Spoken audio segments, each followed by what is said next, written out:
রূপসী কলকাতা, যা আনন্দের শহর হিসেবে পরিচিত। শহরের সবচেয়ে ভৌতিক স্থানগুলোর মধ্যে খ্যাতি অর্জন করেছে রবীন্দ্র সরোবর মেট্রো স্টেশন।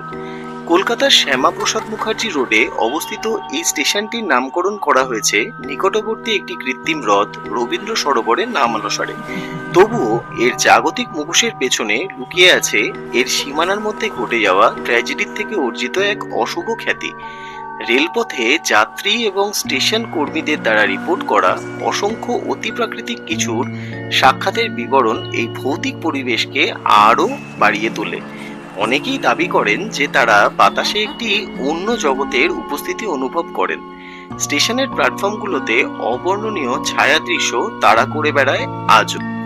বেশি দিন আগের ঘটনা নয়, রবীন্দ্র সরোবর মেট্রো স্টেশন থেকে একটি বাতানুকূল ট্রেন যখন ছেড়ে গন্তব্যের দিকে আসছিল, তখন ট্রেনের চালক লাইনের ধারে একজনকে দৌড়তে দেখেন। সঙ্গে সঙ্গে সুড়ঙ্গেই ট্রেনটি থামিয়ে দেন তিনি। পরে সেই লোকটি সরে গেলে তিনি ফের ট্রেন চালাতে শুরু করেন। এরপর ট্রেন কেন সুড়ঙ্গে এতক্ষণ দাঁড়িয়েছিল তা নিয়ে হইচই শুরু হলো। মেট্রোর কর্তারা এর ব্যাখ্যা দেন যান্ত্রিক ত্রুটি হিসাবে। কেউ কেউ আবার বলেন চালক ভূত দেখেছেন।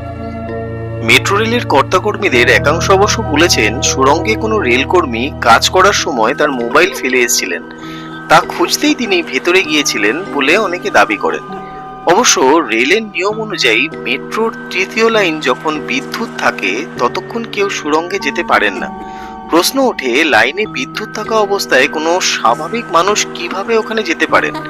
মেট্রো লাইনে কি দেখেছিলেন চালক, তা তদন্তের রিপোর্ট এখনো আসেনি মেট্রো কর্তৃপক্ষের কাছে। রাতের শেষ ট্রেনটিও এই স্টেশন থেকে অনেকে ধরতে চান না। আর হাতে গোনা যে কজন এই স্টেশন থেকে ট্রেনটি চড়েন, তাদের দাবি সন্ধ্যের পর থেকেই নাকি আত্মহত মানুষের আত্মারা এখানে আড্ডা বসায়।